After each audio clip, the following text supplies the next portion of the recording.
As we look ahead to a brand new year, we took a step back into history with celebrity historian Rafi Andonian. Yeah, from weather predictions to words of wisdom, Rafi joined us to break down the fascinating history of almanacs and why they've helped generations plan for what's ahead.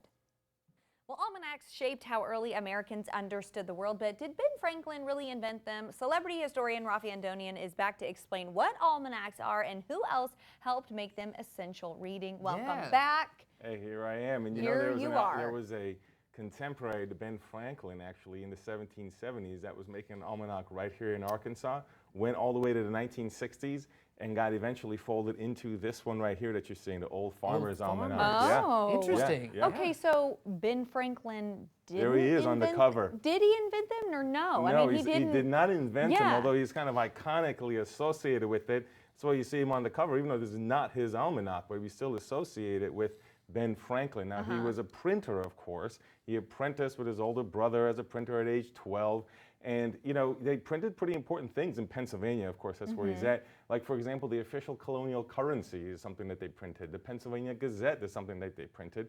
But almanacs, you know, he was not, they were all over the place in the 18th century. It's very popular. It's a very competitive industry.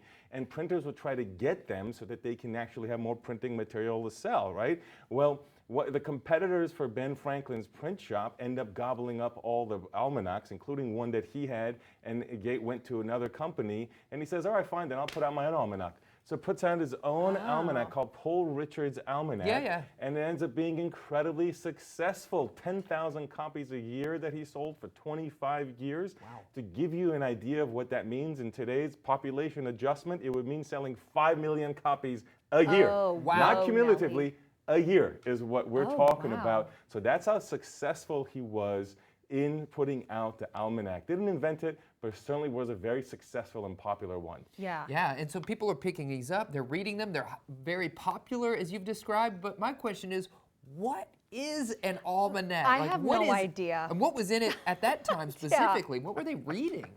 Well, think about it as the 18th century internet. That's how I would think about it. So think about today, if you go on the internet, for us, some very common things are going to go on. What's the weather? What's the traffic? What's my local mayor doing? What's the president doing? And if you go to news sites, whether they're local or national, you're going to expect to see some standard things like that. You know, it's going to be funny if a news site has no weather, for example, right? So think about that standard format is what you would find in an almanac. So the almanacs are going to be standardized in the sense that there is different, you know, astronomy in there, for example, for the stars and the high tide. Why? So the sailor can refer to it to know where to go. How about having court dates in there? Why? Because the lawyer can refer to it to be able to know the cases, when they're going to bring cases. Weather patterns are going to be in there for the farmers to know what they're supposed to do. And there's also going to be some proverbs, of course, calendars, and there's going to be useful information. And in Ben Franklin's case, a nice bit of humor. You know, a lot of the funny, quippy kind of sayings that you see him kind of quoted for often were in his almanac. Now, one of the things that he did that is one of the funniest examples is he created this whole story. So remember I said it's a competitive industry, a whole bunch of almanacs out there. So one of his competitors that he's trying to go up against, Ben Franklin, in his first almanac for Poor Richards, and that's his pseudonym, by the way, Saunders. So in the 18th century, very common to write underneath a pseudonym, but eventually you kind of connect that it's probably him. But in the first time he does it, he says this guy, one of the competition, in the almanac predicts he's going to die in this particular day.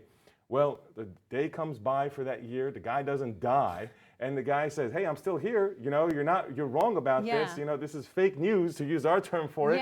And Ben Franklin keeps going with the joke. He says, oh, that's just a bunch of imposters that are pretending to be him. This guy's actually dead. He keeps the thing going for years. Several years later, the guy actually dies, and Ben Franklin says, oh, it's nice to see that the imposters finally stopped doing the game. He runs the joke all the way through, believe it or not. So fake news was a thing on the internet back then too. And he wasn't the only one. Jonathan Swift, famous contemporary of Ben Franklin, he's just a generation older, over in Great Britain, did something like that to one of his people as well. So this is a kind of a joke that happened in the 18th century. That's crazy. That's a wild Doubling joke. down on the joke. Yeah, right? that's right. Man. That's right. Doubling down on the fake news. Well, thank you for joining us and filling us in Rafi. on the fascinating history of almanacs in our country. And a lot of people are turning to those at the early early stages of the year, right, to figure out what the weather patterns are going to be like for the year to come. And they're perfect time because they're coming out, right, with the 2026. That's right. Now. So it's a classic end of year, looking into the new year type of tradition